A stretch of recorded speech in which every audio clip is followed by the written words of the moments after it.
আসসালামু আলাইকুম বন্ধুরা। এই ছেলেটা একদিন আকাশ থেকে পড়া এমন একটা রহস্যময় নোট খুঁজে পায় যেটাতে সে যারই নাম লিখতো সেই মারা যেত। তাই এই ছেলেটা পুরো দেশ থেকে খারাপ কাজ শেষ করার জন্য সকল খারাপ লোকেদের নাম এই নোটে লিখে সবাইকে মারতে শুরু করে। কিন্তু এইসব কিছু করতে গিয়ে মৃত্যুর দেবতা তাকে এমন ভাবে কন্ট্রোল করে ফেলে যে ছেলেটা পড়ে যায় মহা বিপদে। তো বন্ধুরা, আজকের এই গল্পটা বিখ্যাত জাপানিজ অ্যানিমে সিরিজের live action movie death note কে নিয়ে। তো গল্পের শুরুতে আমরা সিয়াটেল শহরের একটা হাই স্কুল দেখতে পাই, আর এই স্কুলের পরিবেশটা অনেক কোলাহলপূর্ণ ছিল। এদিকে মাঠের গ্যালারিতে লাইট টার্নার নামের একটা ছেলে বসে রয়েছে। সে কিছু টাকার বিনিময়ে অন্য সব স্টুডেন্টদের হোমওয়ার্ক করে দেয়। সে নিজের মনে নিজের কাজটা করে চলেছিল, আর তখনই হঠাৎ করে আকাশ থেকে একটা কালো রঙের ডায়েরি সোজা তার পায়ের কাছে এসে পড়ে যায়। লাইট অনেক অবাক হয়ে ডায়েরিটা হাতে তুলে নেয়, আর সে দেখতে পায় যে ডায়েরিটার উপরে কাভারে বড় বড় করে লেখা রয়েছে ডেথ নোট। লাইট ওই কাভারটা খুলে দেখতে পায় যেখানে ভেতরে অনেকগুলো নিয়ম লেখা রয়েছে। প্রথম নিয়মটাই ছিল যে এই ডায়েরিতে যার নাম লেখা হবে তার মৃত্যু হয়ে যাবে। এইসব কিছু দেখে লাইট হাসে। সে ভাবে যে হয়তো কেউ তার সঙ্গে মজা করছে, আর এই বইটা তাকে বোকা বানানোর জন্য এখানে ফেলে রেখেছে। এদিকে লাইট যখন বইটা ব্যাগে ঢোকাচ্ছিল তখনই সে মাঠের আরেক পাশে একটা ঝামেলা দেখতে পায়। সে দেখে যে কেনি নামের এক বখাটে ছেলে একটা নিরীহ ছেলেকে অনেক মারধর করছে। লাইট এটা দেখে নিজেকে আর আটকাতে পারে না, সে সোজা কেনির কাছে চলে যায়। লাইট কেনিকে বলে যে এই ছেলেটাকে ছেড়ে দাও, ওকে মারছো কেন? এই কথা শুনে কেনি অনেক রেগে যায়। কেনি লাইটকে বলে যে তুই এখানে কেন এসেছিস, নিজের চরকায় তেল দে, চলে যা এখান থেকে। এরপর কেনি সোজা লাইটের মুখের উপর একটা জোরে ঘুষি মেরে তাকে মাটিতে ফেলে দেয়। লাইটের ব্যাগ থেকে সকল হোমওয়ার্কের কাগজ মাটিতে ছড়িয়ে পড়ে। ঠিক তখনই সেখানে একজন টিচার চলে আসে, কিন্তু টিচার কেনির কোনো দোষ না ধরে উল্টে লাইটকেই অন্যের হোমওয়ার্ক করার অপরাধে তাকে ধরে ফেলে। সে লাইটকে পানিশমেন্ট হিসেবে ডিটেনশন রুমে পাঠিয়ে দেয়। এরপর আমরা দেখতে পাই যে লাইট একটা ফাঁকা ডিটেনশন রুমে একা একা বসে রয়েছে। বাইরে তখন প্রচন্ড ঝড় বৃষ্টি হচ্ছিল। এদিকে হঠাৎ করে ঘরের লাইটস গুলো কাঁপতে কাঁপতে পুরোপুরি বন্ধ হয়ে যায়, আর চারপাশ একেবারে অন্ধকার হয়ে যায়। লাইট ভয় পেয়ে এদিকে ওদিকে তাকায়। সে অবাক হয়ে দেখতে পায় যে ঘরের এক কোণায় অন্ধকারে একটা ভয়ঙ্কর আকৃতির বিশাল ছায়া দাঁড়িয়ে রয়েছে। ছায়াটা আসলে ছিল রিউক নামের এক শিনিগামী বা মৃত্যুর দেবতা। রিউক একটা আপেল খাচ্ছিল। সে তার ভয়ঙ্কর লাল চোখ নিয়ে লাইটের দিকে এগিয়ে আসে। রিউক তার ভয়ঙ্কর গলার আওয়াজে লাইটকে বলে, বইটা খোলো আর নিয়মগুলো ভালো মতো পড়ো। লাইট অনেক ভয় পেয়ে যায়, তার হাত পা কাঁপতে শুরু করে, কিন্তু সে রিউকের কথা মতো ডেথ নোটটা খুলে ফেলে। রিউক তখন জানালার বাইরে ইশারা করে লাইটকে বলে, ওই যে ছেলেটা, ওর নাম লিখে ফেলো আর দেখো তারপর কি হয়। লাইট জানালার বাইরে তাকিয়ে দেখে যে ওই বখাটে ছেলে কেনি বৃষ্টির মধ্যে রাস্তা দিয়ে হেঁটে যাচ্ছে। লাইট প্রথমে বিশ্বাস করতে চায় না। সে ভাবে যে সবকিছু হয়তো তার কোনো দুঃস্বপ্ন হতে পারে, কিন্তু রিউক তাকে বারবার জোর করতে থাকে। এরপর লাইট তার কলম দিয়ে ডেথ নোটের ভেতরে কেনির নাম লিখে ফেলে, আর মৃত্যুর কারণ হিসেবে সে লিখে রাখে মাথা কেটে যাওয়া। অপরদিকে আমরা দেখতে পাই যে কেনি রাস্তা দিয়ে যাবার সময় একটা মেয়ের সাইকেল আটকে তাকে বিরক্ত করছে, আর ঠিক ওই মুহূর্তে একটা বিশাল ট্রাক নিয়ন্ত্রণ হারিয়ে সোজা রাস্তার পাশে একটা মইয়ের সাথে মারাত্মক ধাক্কা খায়। আর সেই ধাক্কার কারণে মইয়ের একটা ধারালো অংশ ছিটকে এসে সোজা কেনির ঘাড়ের উপর দিয়ে চলে যায়। এক মুহূর্তের মধ্যে কেনির মাথা তার শরীর থেকে আলাদা হয়ে রাস্তায় গড়িয়ে পড়ে। লাইট জানালার কাচ দিয়ে নিজের চোখের সামনে এই ভয়ঙ্কর দৃশ্য দেখে পুরোপুরি চমকে যায়। সে আতঙ্কে চিৎকার করে পেছনের দিকে সরে আসে। সে বুঝতে পারে যে এই ডেথ নোট কোনো সাধারণ বই নয়, এটা আসলেই কাজ করে। এদিকে লাইট দ্রুত বইটা নিজের ব্যাগে ভরে সোজা দৌড়ে নিজের বাড়িতে চলে যায়। লাইটের বাবা রিচার্ড টার্নার পেশায় একজন পুলিশ অফিসার ছিলেন।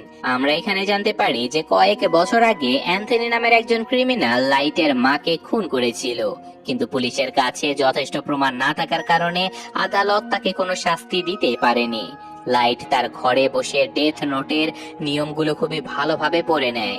সে ভাবে যে আইন যখন ওই ক্রিমিনালদের কিছু করতে পারেনি, তখন সে এই বইটা দিয়ে তার মায়ের খুনিকে শেষ করে দেবে। এই কথা ভেবে লাইট তার প্রথম টার্গেট হিসেবে সেই ক্রিমিনাল অ্যান্থনির নাম ডেথ নোটের পাতায় লিখে ফেলে। সে মৃত্যুর কারণ হিসেবে লেখে হার্ট অ্যাটাক।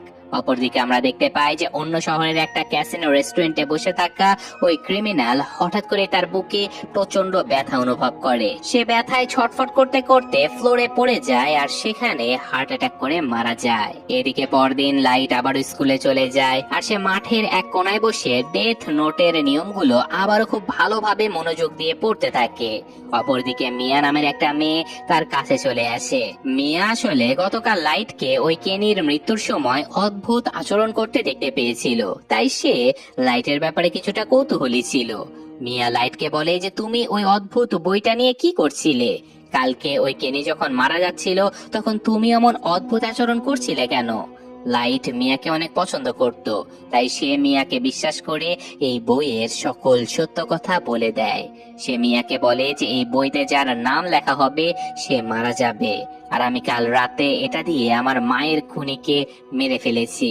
মিয়া হাসতে হাসতে লাইটকে বলে যে তুমি কি আমার সঙ্গে মজা করছো? এমন কোনো জাদুকরি বই বাস্তবে হতেই পারে না। তাই লাইট তাকে প্রমাণ দেখানোর জন্য স্কুলের একটা ফাঁকা রুমে নিয়ে যায়। সে একটা টিভি চালু করে আর সেখানে লাইভ নিউজ দেখতে শুরু করে। টিভিতে দেখাচ্ছিল যে একজন ভয়ঙ্কর অপরাধী কিছু সাধারণ মানুষকে জিম্মি করে রেখেছে আর পুলিশ চারপাশ থেকে সেই অপরাধীকে ঘিরে রয়েছে। লাইট তখন ডেথ নোটে ওই অপরাধীর নাম লিখে ফেলে আর মৃত্যুর কারণ হিসেবে লেখে গলায় ফাঁস লেগে মৃত্যু। অপরদিকে লাইভ টিভিতে সবাই অবাক হয়ে দেখতে পায় যে এই অপরাধী হঠাৎ করে পুলিশকে দেখে অনেক ভয় পেয়ে দৌড়াতে শুরু করে। সেই অপরাধী পেছনের একটা ভাঙা রাস্তা দিয়ে পালাতে গিয়ে হঠাৎ করে পা পিছলে পড়ে যায় আর একটা ঝুলন্ত মজবুত তারের সঙ্গে পেঁচিয়ে যায়, আর সেই তার তার গলায় শক্তভাবে আটকে গিয়ে দম বন্ধ হয়ে সেখানে মারা যায়। মিয়া নিজের চোখের সামনে টিভিতে এই ভয়ঙ্কর দৃশ্য দেখে পুরোপুরি চমকে যায়। সে বুঝতে পারে যে লাইট আসলে কোনো মজা করছে না। সে ডেথ নোটের এই ভয়ঙ্কর ক্ষমতা দেখে ভয় পাওয়ার বদলে উল্টে অনেক মুগ্ধ হয়ে যায়। সে লাইটকে জড়িয়ে ধরে আর তাকে কিসও করে ফেলে। এরপর তারা দুজনে মিলে সিদ্ধান্ত নেয় যে তারা এই ডেথ নোট দিয়ে দুনিয়ার সকল খারাপ মানুষকে শেষ করে দেবে।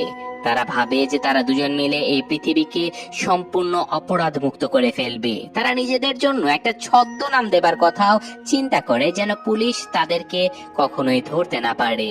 লাইট মিয়াকে বলে যে আমাদের এমন একটা নাম দরকার যা শুনে সবাই ভয় পাবে। রাশিয়ান আর জাপানিজ ভাষায় কিলারের অনুবাদ হলো কিরা, তাই আমরা মানুষের কাছে নিজেদের পরিচয় দেব কিরা হিসেবে। এদিকে সারা বিশ্ব জুড়ে প্রতিদিন হাজার হাজার ক্রিমিনাল রহস্যজনকভাবে হার্ট অ্যাটাকে মারা যেতে শুরু করে। টিভির খবর থেকে শুরু করে সাধারণ মানুষ সকলের মুখে শুধু একটাই নাম ছড়িয়ে পড়ে, আর সেটা হলো কিরা। সাধারণ মানুষ কিরাকে এখন ঈশ্বরের মতো মানতে শুরু করে। তারা ভাবে যে কিরা তাদেরকে সকল খারাপ মানুষদের হাত থেকে বাঁচাচ্ছে। এমনকি অনেক মানুষ রাস্তায় নেমে কিরার নামে স্লোগানও দিতে শুরু করে। অপরদিকে এমন গণহারে মৃত্যু দেখে সারা পৃথিবীর পুলিশ আর সরকার অনেক চিন্তায় পড়ে যায়। তারা বুঝতে পারে না যে এই কিরা আসলে কে, আর সে কিভাবে পৃথিবীর নানা প্রান্তে থাকা এত মানুষকে একই সাথে মারতে পারছে। ঠিক তখনই এই কেসটা সলভ করার জন্য এল নামের একজন রহস্যময় ডিটেকটিভের আগমন ঘটে। এল সব সময় তার মুখ কালো কাপড়ে ঢেকে রাখে আর অনেক অদ্ভুত স্টাইলে চেয়ারের উপরে পা তুলে বসে মিষ্টি জাতীয় খাবার খায়। সে পৃথিবীর সবচেয়ে বুদ্ধিমান ডিটেকটিভ ছিল। এল তার একজন বিশ্বস্ত সহযোগী ওয়াতারিকে নিয়ে সোজা সিয়াটেল শহরে চলে আসে, কারণ এল তার অসাধারণ বুদ্ধিমত্তা দিয়ে অ্যানালাইজ করে বুঝে যায় যে কিরার প্রথম খুনটা এই সিয়াটেল শহর থেকেই শুরু হয়েছিল। এল সারা বিশ্বের সকল পুলিশ চিফকে ভিডিও কলে উদ্দেশ্য করে বলে যে আপনারা চিন্তা করবেন না, কিরা কোনো ঈশ্বর নয়, সে একজন সাধারণ মানুষ, আর আমি খুবই জলদি এই কিরাকে ধরে ফেলবো। এদিকে ডিটেকটিভ এল সিয়াটল পুলিশ ডিপার্টমেন্টে এসে লাইটের বাবা জেমস টার্নারের সঙ্গে একটা গোপন মিটিং করে। এল তার অদ্ভুত স্বভাবের মতো চেয়ারের উপরে পা তুলে বসে একটার পর একটা চকলেট খেতে থাকে। এল জেমসকে বলে যে মিস্টার টার্নার, আমি এই পুরো পুলিশের ডেটাবেসটা চেক করে একটা অদ্ভুত বিষয় লক্ষ্য করেছি। কিরা যাদেরকে মারছে তাদের অনেকের তথ্যই সাধারণ মানুষের জানার কথাই নয়। আমার মনে হয় যে কিরা আপনাদের পুলিশ ফাইলে অ্যাক্সেস করতে পারছে। জেমস এই কথাটা শুনে অবাক হয়ে যায়। সে এলকে বলে যে আপনি কি বলতে চাইছেন, যে আমাদেরই কোনো অফিসার এই কাজের সঙ্গে জড়িত? এল তখন ঠান্ডা মাথায় উত্তর দেয়, হতেও পারে। কিরা হয়তো আপনাদেরই খুবই কাছের কেউ, তাই আমি চাই আপনাদের অফিসারদের উপরে নজরদারি বাড়িয়ে দিন। অপরদিকে লাইট তার নিজের ঘরে বসে তার বাবার ল্যাপটপ থেকে কিছু অপরাধীর ফাইল চুরি করে ফেলে। মিয়া তখন লাইটের পাশে বসেছিল। মিয়া লাইটের হাত ধরে বলে যে লাইট, তুমি এত ভয় পাচ্ছ কেন? এই অপরাধীগুলো তো মুক্তভাবে ঘুরে বেড়াচ্ছে, এদের এক্ষুনি শেষ করে দেয়া দরকার। লাইট একটু চিন্তিত হয়ে বলে যে মিয়া, আমার বাবা যদি বুঝতে পারে আমি তার ল্যাপটপ হ্যাক করেছি তাহলে অনেক সমস্যা হয়ে যেতে পারে। কিন্তু মিয়া লাইটকে উস্কানি দেয় আর বলে যে আমরা তো ভালো কাজই করছি লাইট, তুমি তো জাস্ট নামগুলো লিখছো, বাকি কাজ তো অটোমেটিক হয়ে যাচ্ছে। তো এখন মিয়ার কথায় রাজি হয়ে লাইট ডেথ নোটের পাতায় অনেকগুলো নাম লিখে ফেলে। আর পরদিনই সিয়াটল শহরের কুখ্যাত ড্রাগ ডিলার আর খুনিরা হঠাৎ করে মারা যেতে শুরু করে। এদিকে এল বুঝতে পারে যে কিরা এখন তাকে চ্যালেঞ্জ করছে, তাই সেই সিদ্ধান্ত নেয় যে কিরাকে একটা ফাঁদে ফেলবে। তাই এল এখন টিভিতে একটা ইমার্জেন্সি লাইভ ব্রডকাস্ট চালু করে। তবে সে নিজে টিভির সামনে আসে না, বরং তার একজন প্রতিনিধিকে দিয়ে একটা ঘোষণা দেয়। টিভিতে ওই প্রতিনিধি লোকটা নিজেকে এল হিসেবে পরিচয় দিয়ে বলে যে কিরা, আমি জানি তুমি এই সিয়াটল শহরে রয়েছো, তুমি নিজেকে ঈশ্বর ভাবছো, কিন্তু আসলে তুমি একজন ভীতু খুনি। সাহস থাকলে আমাকে এখনই মেরে দেখাও। লাইট আর মিয়া যখন ড্রয়িং রুমে বসে টিভিতে এই খবরটা দেখছিল, মিয়া তখন অনেক রেগে গিয়ে লাইটকে বলে যে এই লোকটার এত সাহস, ও সারা বিশ্বের সামনে আমাদের অপমান করছে। লাইট, ওর নামটা লিখে দাও এক্ষুনি। লাইট প্রথমে অনেক দ্বিধায় পড়ে যায়, কারণ সে জানতো না যে টিভির ওই লোকটা আসল এল কিনা। কিন্তু মিয়ার বারবার চাপে পড়ে লাইট ডেথ নোটে ওই লোকটার নাম লিখে ফেলে। অপরদিকে লাইভ টিভিতে সবাই দেখতে পায় যে ওই লোকটা কথা বলতে বলতে হঠাৎ করে বুকে হাত দিয়ে নিচে পড়ে যায় আর হার্ট অ্যাটাক করে সেখানেই মারা যায়। লাইট আর মিয়া এটা দেখে অনেক খুশি হয়ে যায়। তারা ভাবে যে তারা আসল এলকে মেরে ফেলেছে। কিন্তু ঠিক তখনই টিভির স্ক্রিনটা কালো হয়ে যায় আর সেখানে একটা বড় করে ইংরেজি এল বর্ণ ভেসে ওঠে। আর তখন একটা এআই ভয়েসের মাধ্যমে আসল এল কথা বলতে থাকে। এল হাসতে হাসতে বলে, ধন্যবাদ কিরা, আমি এটাই চাচ্ছিলাম। টিভির ওই লোকটা আসলে এল ছিলই না, সে ছিল একজন মৃত্যু দণ্ডপ্রাপ্ত আসামি। আমি তো শুধু পরীক্ষা করতে চেয়েছিলাম যে কোনো মানুষকে মারার জন্য তোমার সেই লোকটার নাম আর চেহারা জানার দরকার আছে কিনা। এখন আমি নিশ্চিত যে তুমি মানুষের নাম আর চেহারা ছাড়া তাকে কোনোভাবেই মারতে পারবে না। আর আমি এটাও বুঝে গেছি যে তুমি এখন সিয়াটেলেরই কোনো একটা এলাকায় রয়েছো। লাইট এই কথা শুনে একেবারে ভয়ে জমে যায়। সে বুঝতে পারে যে সে মস্ত বড় একটা ভুল করে ফেলেছে। এল তার বুদ্ধিমত্তা দিয়ে লাইটকে একটা বিশাল বড় বিপদে ফেলে দেয়। এদিকে লাইটের বাবা জেমস যখন বাড়িতে ফেরে তখন সে অনেক চিন্তিত ছিল। লাইট তার বাবাকে জিজ্ঞাসা করে, কি হয়েছে বাবা, তোমার মুখটা এমন দেখাচ্ছে কেন? জেমস লাইটকে বলে যে লাইট, এই এল নামের ডিটেকটিভটা খুবই ভয়ঙ্কর। সে আজকে আমাদের উপরে নজর রাখার জন্য সিয়াটেলের প্রত্যেকটা বাড়িতে পুলিশ পাঠাচ্ছে। সে আমাদের ডেটাবেস চেক করছে। আমার ভয় হচ্ছে কিরা হয়তো খুবই জলদি ধরা পড়ে যাবে। এদিকে পরদিন লাইটের বাবা জেমস টার্নার টিভিতে একটা প্রেস কনফারেন্স করে। সে সকলের সামনে সরাসরি কিরাকে চ্যালেঞ্জ করে বলে যে কিরা কোনো ঈশ্বর নয়, সে একজন কাপুরুষ। আমি সিয়াটেল পুলিশের পক্ষ থেকে বলছি, আমরা কিরাকে ধরে তার উপযুক্ত শাস্তি দেব। অপরদিকে লাইট আর মিয়া ঘরে বসে টিভিতে এই নিউজটা দেখছিল। জেমসের এই কথাগুলো শুনে মিয়া অনেক রেগে যায়। মিয়া লাইটকে বলে যে তোমার বাবা আমাদের সকল প্ল্যান নষ্ট করে দেবে, ওর নাম এক্ষুনি এই ডেথ নোটে লিখে ফেলো। লাইট মিয়ার এই কথা শুনে পুরো হতবাক হয়ে যায়। সে অনেক রেগে গিয়ে মিয়াকে বলে, তুমি কি পাগল হয়ে গেছো? ও আমার বাবা, আমি কোনোভাবে আমার বাবাকে মারতে পারবো না। এদিকে এল তার বুদ্ধিমত্তা দিয়ে বুঝতে পারে যে কিরা হয়তো জেমস টার্নারের খুবই কাছের কেউ, যার কাছে পুলিশের ডেটাবেসের অ্যাক্সেস রয়েছে। তাই এল তার কিছু গোপন এফবিআই এজেন্টকে লাইটের উপরে নজর রাখার জন্য পাঠিয়ে দেয়, কারণ জেমসের কাছের লোক বলতে একমাত্র লাইটই ছিল। অপরদিকে লাইট যখন বাইরে যায় তখন সে বুঝতে পারে যে কিছু লোক সব সময় তাকে ফলো করছে। সে তো অনেক ভয় পেয়ে যায়। এদিকে লাইট একদিন একটা কফি শপে বসেছিল। হঠাৎ করে এল নামের সেই ডিটেকটিভ সেখানে চলে আসে আর লাইটের সামনে চেয়ারে তার সেই অদ্ভুত স্টাইলে পা তুলে বসে পড়ে। লাইট এলকে দেখে কিছুটা ঘাবড়ে যায়, কারণ সে বুঝতে পারছিল যে এই অদ্ভুত লোকটাই সেই বিখ্যাত ডিটেকটিভ এল। এল তার মুখ ঢাকা কাপড়টা একটু নামিয়ে সরাসরি লাইটকে বলে, হ্যালো লাইট, আমি এল, আমি জানি তুমি কিরা। লাইট এটা শুনে ভেতর থেকে একেবারে কেঁপে ওঠে, কিন্তু সে নিজেকে সামলে নিয়ে বলে যে আপনি এসব কি বলছেন, আমি কেন কিরা হতে যাব। এল খুবই ঠান্ডা মাথায় একটা মিষ্টি খেতে খেতে বলে যে তোমার বাবার কাছে কিন্তু পুলিশের সকল তথ্যের অ্যাক্সেস রয়েছে, আর তাছাড়াও কিরার প্রথম খুনটা তোমার স্কুলের কাছেই হয়েছে। আমি শুধুমাত্র প্রমাণ খুঁজছি। আমি বুঝে গেছি যে তুমি কিরা, কিন্তু আমার কাছে এখনো কোনো প্রমাণ নেই, আর আশা করি খুবই জলদি আমি প্রমাণগুলো পেয়েও যাব। এই কথা বলে এল এখান থেকে চলে যায়। লাইট বুঝতে পারে যে এল তাকে পুরোপুরি সন্দেহ করে ফেলেছে, আর এখন সে এক বিশাল বিপদের মধ্যে রয়েছে।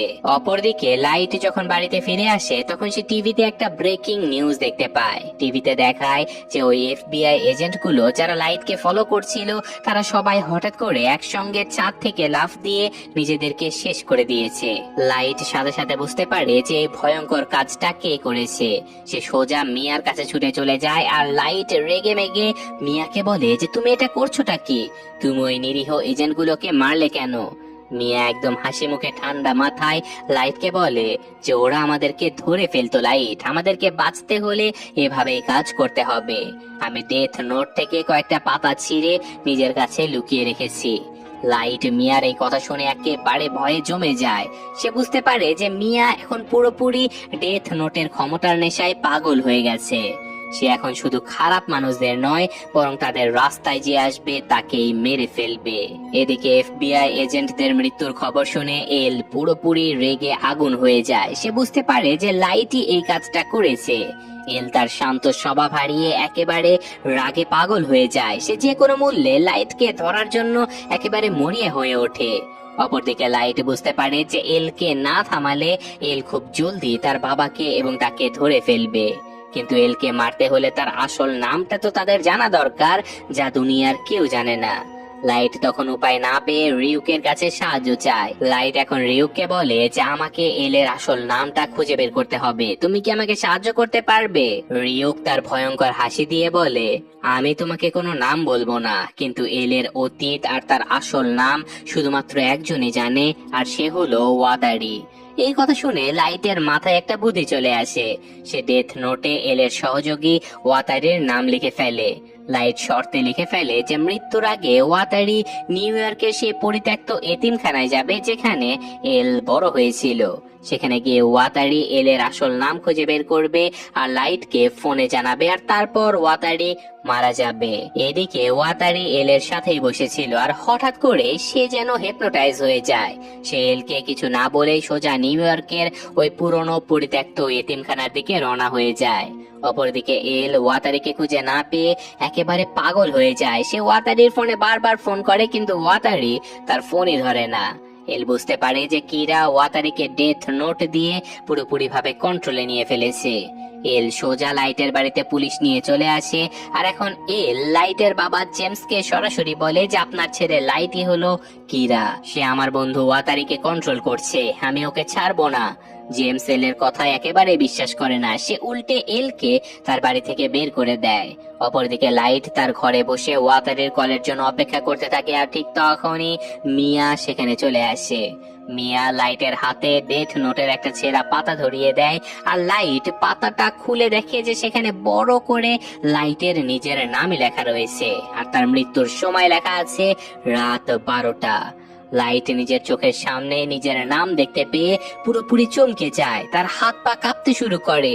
লাইট অনেক অবাক হয়ে মিয়াকে বলে, তুমি আমার নাম কেন লিখেছো, তুমি আমাকে মেরে ফেলতে চাও। মিয়া একদম ঠান্ডা মাথায় হাসি মুখে লাইটকে বলে যে রাত 12টার সময় তোমার হার্ট অ্যাটাক হবে লাইট, কিন্তু তুমি যদি এই ডেথ নোটের মালিকানা আমাকে দিয়ে দাও তাহলে আমি এই পাতাটা পুড়িয়ে দেব আর তুমি বেঁচে যাবে, কারণ আমি জানি তুমি এলকে মারতে পারবে না, কিন্তু আমি পারবো। লাইট বুঝতে পারে যে মিয়া ক্ষমতার লোভে পুরোপুরি অন্ধ হয়ে গেছে। সে ডেথ নোটের জন্য নিজের ভালোবাসার মানুষকেও মারতে প্রস্তুত। তো এখানে লাইট বুঝতেই পারে না যে সে এখন কি করবে। এদিকে নিউ ইয়র্কের সেই পরিত্যক্ত এতিমখানায় ওয়াতারি পৌঁছে যায়। সে একটা পুরনো ফাইল খুঁজে পায় যেখানে এলের আসল নাম লেখা আছে। ওয়াতারি সাথে সাথে লাইটকে ফোন করে, আর ওয়াতারি ফোনে লাইটকে বলে যে আমি এলের আসল নাম পেয়ে গেছি, ওর নাম হলো। কিন্তু ওয়াতারি নামটা বলার ঠিক আগ মুহূর্তে পুলিশ আর এলের লোকেরা সেই এতিমখানায় চলে আসে। ওয়াতারি ভয় পেয়ে পালাতে যায়, কিন্তু ঠিক তখনই ডেথ নোটের সময় অনুযায়ী হঠাৎ করে কয়েকটা গুলি এসে ওয়াতারির গায়ে লাগে, আর সে বেচারা ওখানেই মারা যায়। এলের আসল নাম আর লাইটের জানা হয় না। এদিকে লাইট বুঝতে পারে যে তার হাতে বাঁচার জন্য আর খুব বেশি সময় নেই, তাই সে মিয়াকে ফোন করে আর শহরের একটা বিশাল ফেরিস হুইল বা নাগরদোলার কাছে আসতে বলে। অপরদিকে এল ওয়াটারের মৃতদেহ দেখে পুরোপুরি পাগল হয়ে যায়। সে একটা পুলিশের গাড়ি চুরি করে আর পাগলের মতো লাইটকে খোঁজার জন্য শহরের রাস্তায় বেরিয়ে পড়ে। এল জানে যে লাইটই ওয়াটারিকে মেরেছে, তাই সে আজকে লাইটকে নিজের হাতে খুন করার সিদ্ধান্ত নেয়। এদিকে লাইট ওই ফেরিস হুইলে গিয়ে মিয়ার জন্য অপেক্ষা করতে থাকে, আর কিছুক্ষণের মধ্যে মিয়া সেখানে চলেও আসে। আর লাইটের সঙ্গে ওই নাগরদোলার একটা বক্সে সে উঠে বসে। নাগরদোলাটা যখন একেবারে উপরের দিকে পৌঁছায় তখন লাইট মিয়ার দিকে তাকায়।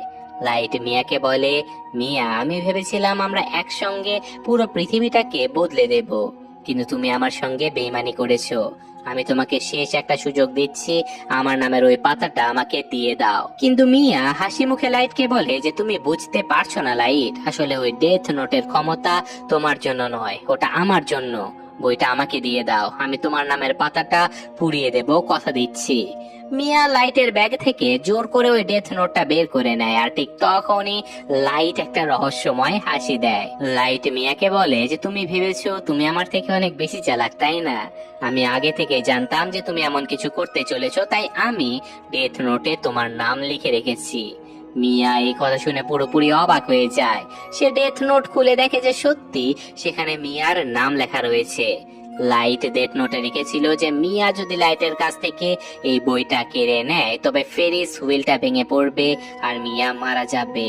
অপরদিকে ঠিক তখনই ফেরিস হুইলের একটা বড় অংশ ভেঙে পড়তে শুরু করে, আর লাইট আর মিয়ার বক্সটা একেবারে নিচের দিকে আছড়ে পড়তে থাকে। এদিকে নাগরদোলা ভেঙে পড়ার সময় মিয়ার হাত থেকে ডেথ নোটটা নিচে পানিতে পড়ে যায়। মিয়া আর লাইট উপর থেকে নিচে পড়ে যায়, আর মিয়া সোজা একটা লোহার পিলারের উপরে গিয়ে পড়ে, আর সেখানে সে মারা যায়। অপরদিকে লাইট সোজা পানিতে গিয়ে পড়ে, আর এদিকে আমরা দেখতে পাই যে লাইট আসলে একটা মাস্টারমাইন্ড প্ল্যান করেছিল। সে আগে থেকে ডেথ নোটে একজন ক্রিমিনালের নাম লিখে রেখেছিল, আর তাকে নির্দেশ দেয়া হয়েছিল যে সে লাইটকে পানি থেকে বাঁচাবে। তারপর মিয়ার লেখা লাইটের নামের পাতাটা পুড়িয়ে ফেলবে এবং লাইটকে হাসপাতালে পৌঁছে দিয়ে সে নিজে মারা যাবে। এখন সে ক্রিমিনালটা পানিতে ঝাঁপ দিয়ে লাইটকে বাঁচিয়ে ফেলে, আর তারপর সে মিয়ার লুকিয়ে রাখা ওই পাতাটা আগুনে পুড়িয়ে দেয়, যার ফলে লাইটের রাত 12টায় মৃত্যুর অভিশাপটা কেটে যায়। এরপর ওই ক্রিমিনাল লাইটকে হাসপাতালে রেখে ডেথ নোটের নিয়ম অনুযায়ী নিজে মারা যায়। অপরদিকে এল পাগলের মতো লাইটকে খুঁজতে খুঁজতে লাইটের ঘরে চলে আসে, আর এখানে এল লাইটের ঘরের ভেন্টিলেশনের ভেতরে ডেথ নোটের একটা ছেঁড়া পাতা খুঁজে পায়। এল বুঝতে পারে যে সে চাইলে এখন এই পাতায় লাইটের নাম লিখে তাকে মেরে ফেলতে পারবে, তাই এল পাতাটার দিকে তাকিয়ে অদ্ভুত একটা হাসি দেয়। এদিকে আমরা দেখতে পাই যে লাইট হাসপাতালের বিছানায় শুয়ে রয়েছে। তার বাবা জেমস তার পাশে বসে রয়েছে, আর জেমস এতক্ষণে সকল প্রমাণ দেখে বুঝতে পেরেছে যে তার ছেলে লাইটই আসলে কিরা। জেমস অনেক ইমোশনাল হয়ে লাইটকে বলে যে লাইট, আমি জানি তুমি কিরা, কিন্তু তুমি আমার ছেলে, আমি তোমাকে বাঁচাবো। অপরদিকে ঠিক তখনই অন্ধকার থেকে রিউক সেখানে চলে আসে। রিউক তার ভয়ঙ্কর হাসি দিয়ে লাইটের দিকে তাকিয়ে বলে যে মানুষ আসলে অনেক মজার হয়, তুমি খুব ভালো খেলেছো লাইট। আর ঠিক এই চরম সাসপেন্সের মধ্যে রিউকের হাসির শব্দ দিয়ে এই অসাধারণ গল্পটা এখানেই শেষ হয়ে যায়। তো গল্পটা শেষ হলেও আমরা যেটা বুঝতে পারি, অর্থাৎ পরিচালক আমাদের যেটা বোঝার জন্য গল্পে ছেড়ে দিয়েছে, সেটা হচ্ছে যে ডিটেকটিভ এল আসলে কিরার ঘরে যে ডেথ নোটের পাতা পেয়েছিল সেখানে সে লাইটের নাম লিখে দিয়েছে, আর এখন এই মৃত্যুর দেবতা লাইটের সামনে এসেছে লাইটকে মেরে ফেলার জন্য। তো লাইটের মৃত্যুটা আমাদের দেখানো হয় না, কিন্তু অবভিয়াসলি আমরা এটা বুঝতেই পারি যে লাইট এই ঘটনার সাথে সাথে এখানে মারা গেছে। আর ওই ডেথ নোটের আসল মালিকানা এখন পেয়ে গেছে ডিটেকটিভ এল। তো কেমন লাগলো? যদিও এটা অ্যানিমে সিরিজের চাইতে অনেক বেশি অ্যাভারেজ, কারণ অ্যানিমে সিরিজটা অনেক বেশি সুন্দর। তো আজকের মতো আমি এখানে বিদায় নিচ্ছি, ভালো থাকবেন, আল্লাহ হাফেজ।